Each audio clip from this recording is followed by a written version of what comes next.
Hey everybody, it's Ryan from Pi Records, and I'm here with Martin from Mariachi Death Squad. How are you? I'm good, Ryan. Yeah, good to see you.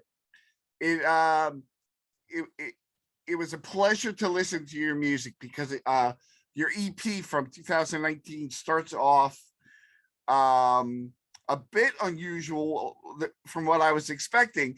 It was more heavy metal inspired, punk rock inspired surf music, but then you go down the rabbit hole and you get more into the surf. So what makes sense of all the things that was going through your head when you decided how you were going to set up the EP? Oh, okay. Yeah. Well, I like to think of that EP as being the soundtrack to an as yet unwritten crime movie. That's like how I kind of envisioned it. And I want to start off like a lot of like drama and excitement and like just can draw people in, and then you're just going for the emotions. Like after like you've got like a bit of intrigue, I think, with Exotica, a little bit of like the big mainstream number with like Pacific Heist, and I could kind of like picture scenes in my mind, like sort of car chases, shootouts, that kind of stuff. So that was it. It was an attempt to write like a mini movie epic in an EP form, I guess. That's awesome. Um, and there is no shortage of great surf music in here. What are some of your influences for those of our listeners who haven't heard it yet, from the surf genre? Oh yeah. Well, I think I'm definitely more in the modern surf camp, I think. So I think like the Space Cossacks, Insect Surfers are huge, big influences on me. I love those sounds, that they get. I think, but I mean, also, I mean, for me, I had like a pivotal moment in like my surf education when I got to see, I'm going to mispronounce his name, Keiju live. Like Kaiju? Yeah, perfect. Okay, I got it right. Okay, good, good. There's a lot of vowels in there. So I had the absolute privilege, I would describe it. I seen them live about 4 years ago at the Surfer Duo Festival, Yeah, and honestly, just blew my mind. Like yeah, that like what they do live is not an event; it's an experience. And yeah. then, but I mean, I'd been listening for years before, and I just love that, like this completely novel twist on surf music. I think surf's kind of fascinating. Why like the modern stuff is it's got such this rich heritage. Obviously Dick Dale, God rest his soul, is there. And all the other pioneers. But what people have done with that over the years, and like and added to it, I think it's just turned in this like great cool thing. I just want to try and create some of that, I guess. Just want to like put our kind of a spin on it, and just incorporate some traditional elements, but have that nice kind of modern slant in it as well. So yeah, I think those are probably good influences. Well, very cool. So one of the things I'm curious about is I know Facebook provides a great outlet for surf music. Yeah. Um, say the SG 101 uh, forums in Edinburgh, Scotland. What would you say is your main source of like your exposure to surf music? Would it be the Surfer Joe festival, or is there like some good radio stations that play it there? Oh, okay. Yeah, that's a good question. Yeah. So I think that so we're in like, Scotland, UK as a whole. It's pretty insular, I think, when it comes to surf music. There's not a great deal of it here. So probably online, there is a lot of that stuff. I think like Surf Rock Radio is, I recommend that to anybody to listen to. It's like get that kind of, good 24/7 mix of good stuff.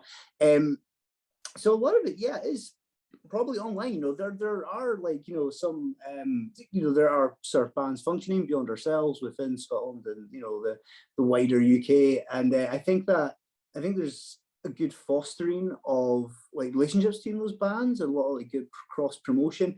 And it's kind of interesting. It kind of creates its own little microcosm, I guess, of a scene, you know, which is kind of nice. And I think as well, one cool facet of that is the fact that, because I think when you look at like the West Coast, particularly, you know, in the US, you know, that's the cradle of surf music. And I think a lot of it tends to be very trad, sort of surf heavy, you know, because of like those roots. Whereas, you know, you've got like, I think that, you know, you listen to surf bands that are out with that scene, they add very much their own like spin in it, you know, and they are not, again, not tied by rules, you know, so much, you know, or that heritage, you know, and there's perhaps like, you know, a bit more free form experimentation perhaps going on there, you know. And so yeah, I think so probably a lot of like, you know, online to see sort of wider, you know, but it's a lot of fun, like kind of hunting UK surf fans, trying to find where they are. And you know, you find them like, oh wow, that's actually pretty wild. And some of them are very like hidden, you know, they don't seem to have much of a social media presence, or but they're really good, you know. I mean, so there's like a band in Glasgow, like called the Violet Suns, and they're great. They're like this really cool kind of like 60s psychedelia thing, you know, meets Britpop. And like I just hadn't like seen anything of them online, but like, you know, I finally managed to track down some of their stuff, and it's great and it's wild. And I'm like, well, where is this stuff, you know? So probably online, but like you say, SGO 101 is a great resource, you know. That's one I use myself, and you know, it's a great, you know, it's all about that kind of user community, I guess, you know, sort of like pointing people in the right direction and finding it there. But yeah, I think, you know, within like UK and Scotland, it's not so much a case of you can just kind of like wander around and throw a stone and find a surf band. You know, you do have to look around a little bit more, you know. So yeah, so social media is great for that connection purpose. And the reason I asked that question for you is because there are lots all over the world. Yeah. And I mean, tons. Like I've done 250 interviews just with the bands, you know, and so I'm constantly looking for new bands, and it's no shortage of just the ones that are online. But throughout those, when I talk to people, they have 5 more or 6 more that are untrackable. And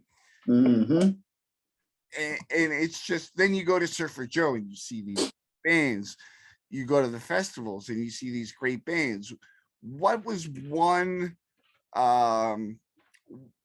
instance where you were like, okay, this is the moment, I'm gonna play surf music? Whoa, man, that's a big question, Ryan. Okay, so I think that so probably for me, so I sort of grew up with like surf music in the background, like, you know, and it was very much like a background thing. Like I would kind of watch all these like old 60s TV shows, like, you know, the original Batman, the Munsters, you know, and you know, there was a big for us to have surf music as like the actual, like, you know, the soundtrack. I mean, you know, loads of surf bands cover the Munsters theme tune. We've done it a couple of times, you know. So it was just always there, you know. And then like in movies and stuff as well, like, you know, Pulp Fiction obviously comes to mind, and you know, I was always kind of aware of it, you know, and I was kind of, and every time I hear that, like I remember when I was younger, I used to love Third Rock from the Sun, and again, I had that really kind of cool surfy, like, you know, theme tune, and it just always, I don't know, I just really liked it, you know, that sound, you know. And so like about gosh, this is about nearly 10 years ago, I was looking for a band to join, and my daughter had been born like a year ago or 2 years ago, and I was like in the mood to like kind of pick up the guitar again. So before this point, I played in like punk and grunge bands and stuff, you know, and then I was just kind of like casting around, saying, well, you know, I'd like to sort of, I took a couple of years off after I became a father, and I would like to get back into playing in a band. And I ended up being approached by the Psychobilly band. I did like an advert up, you know, and these guys approached me. And I was like, Psychobilly, I don't know about that. I'm probably a wee bit too soft for that kind of stuff, you know. So it's probably well, like kind of punching and scrapping and stuff. But you know, I got in there. But you know, I said, well, okay, you know, I'll give it a go. So I came along to like the practice, and I loved it. It was cool, and like they definitely had a bit of a surf influence there. You know, like when we're sort of playing, you know, like there's definitely like a bit of a surf vibe coming in there, and so I loved it. I really enjoyed playing with the guys, and I was like, well, the material's great. I'm joining in, and as we kind of like went along, I brought more of that sort of influence. I saw an opportunity to like that music had sort of like, you know, always kind of heard and always like liked. And you know, I and had been getting into over the years, to bring that in here was like the perfect kind of forum for it. So that was kind of, that I think is what got me into it. You know, it was like that bridge, I guess. You know, like psychobilly and surf, and there, you know, there's a huge crossover, right? You know, you've got like psychobilly, surf, you know, guys, you know, they're rockabilly. There's definitely some like inbreeding, you know, going on there, and yeah, so I think that was a moment. Actually, it was kind of like it was having it there. I've been given the opportunity to actually do it and play it. You know, I think that's the thing, and that's probably.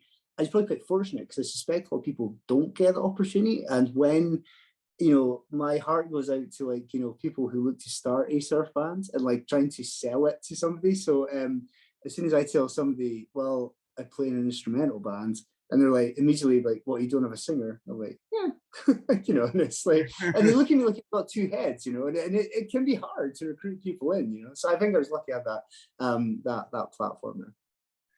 Awesome. So right now, I want to congratulate you, your bass player that just had a child. So just to clarify, everybody is having children except me, the Mariachi Death Squad. So the bass player, yeah, he had one. Yeah, about so 6 months ago, our bass player had his first child. Our drummer just had his first child 2 days ago. So yeah, we're thinking about renaming the band from Mariachi Death Squad to Mariachi Birth Squad because there's a lot more of that going on right now. Awesome. So right now, you were talking before the interview about what you're working on. Why don't you tell us what you're working on? Oh yeah, sure. So yeah, so we to date have released 2 EPs. They are Rituals of the Deep and You've Been Hit By. So we were like, so originally, you know, we thought, well, let's do a third EP. We've got a bunch of new material here. Let's do it. But you know, I was kind of thinking, well, you know, I'd never released a full length LP. You know, like so, you know, now we were just kind of creating a lot of new material. You know, and before you know, we had a whole bunch of songs in the double digits, and it was like, well, let's just do a full album. Let's just do like a full record. So that's what we are cooking up just now. We do have a full length album in the works, and I'm very excited about it. I think it's like it's sounding super delicious. I mean, I was listening to just the initial bounces and rough mixes the other day. We've not really started the proper mastering yet. And yeah, they're sounding great. They're sounding really cool. And I think it's just that concept I talked about at the start with You've Been Hit By, I think just taken to like the next level, you know, and I'm really excited about it. We do not have a name for it at all. And like it's you know, it's a mild form of argument and contention in the band at the moment. And we're kind of bouncing ideas off each other. And we're like, no, that's terrible. That sucks. Might work, you know. So I actually, to my right here, I've actually got a fancy notebook with like various album title ideas in it. But I'm currently too scared to send to our bass player to see if you like them or not. But I'm going to work on it. So, but yeah, it's good. But yeah, so what we decided to do is like take a couple months out, obviously with our drummer kind of going off to become a baby daddy. We figured we would take a couple of months off just to really focus on like getting this sounding as good as it can do, you know, so doing mixing, overdubs, extra bits and pieces. So yeah, that's kind of what is going to keep us occupied for this summer, next couple of months. Awesome. Have you reached out to anybody to help you put it out? Are you going to do it yourself? I think, well, we put our last EP out on Sharwaji, and like it was a great experience, really, really good, you know. And I think, you know, obviously anybody, you know, listening, watching this at home, if they don't know Sharwaji, they should, and they should immediately go and check out that roster of amazing artists that are on there. An incredibly good company. So I would absolutely love to put out on Sharwaji again.